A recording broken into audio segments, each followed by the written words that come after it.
আসসালামু আলাইকুম, best cooking হোমে আপনাদের স্বাগত। আমি আজ বানাবো একদম বিয়ে বাড়ির মতো, অনুষ্ঠান বাড়ির মতো মাছের মাথা দিয়ে মুগের ডাল। তার জন্য আমি এখানে ডালটাকে প্রথমে ভেজে নিয়েছি। ঠান্ডা হয়ে গেলে ডালটা ধুয়ে নেব। তারপর একটা হাঁড়িতে জল দিয়ে ডালটা সিদ্ধ হওয়ার জন্য বসিয়ে দিয়েছি। ওতে দুটো কাঁচা লঙ্কা দিয়েছি আর একটু হলুদের গুঁড়ো দিয়ে চাপা দিয়ে দিচ্ছি। তারপর আমি কড়াইতে মাঝারি সাইজের একটা পেঁয়াজকে ছোটো ছোটো করে কেটে রেখেছিলাম, সেটা দিয়ে দিয়েছি। দিয়ে পেঁয়াজটা হালকা করে লাল হয়ে গেলে আমি এবার ওর মধ্যে একটু আদা রসুন বাটা দিয়ে দেবো মাছের মাথাটা রান্না করার জন্য। আমি পেঁয়াজটা লাল হওয়া পর্যন্ত আদা রসুন বাটাটা দিয়ে ওর কাঁচা আদা রসুনের গন্ধটা চলে গেলে আমি ওর মধ্যে কেটে রাখা টমেটো কুচিটা দিয়ে দেবো এবং একটু নুন দিয়ে দেবো টমেটোটা সিদ্ধ হওয়ার জন্য। তারপর ওতে একটু হলুদ গুঁড়ো, একটু লঙ্কার গুঁড়ো দিয়ে দেবো, দিয়ে নাড়াচাড়া করে নেবো।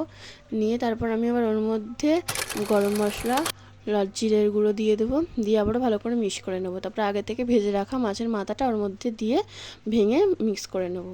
এই যে আবার আমার এদিকে ডালটা সিদ্ধ হয়ে গেছে, আমি এবার ডালটা ওর মাছের মাথার মধ্যে ঢেলে দেবো, দিয়ে ভালো করে মিক্স করে নেব।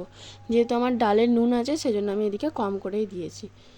এই যে আমার এটা রেডি হয়ে গেছে। আপনারা অবশ্যই একবার ট্রাই করে দেখবেন। এটা কিন্তু খেতে ভীষণই টেস্টি হয়েছিল, একদম অনুষ্ঠান বাড়ির মতো স্বাদ হয়েছিল। এটা প্রথমে একটু পাতলা লাগলেও অসুবিধা নেই, পরে এটা টেনে নেবে। আসসালামু আলাইকুম। যে আমার চ্যানেলটা দেখছেন অবশ্যই সাবস্ক্রাইব করে দেবেন।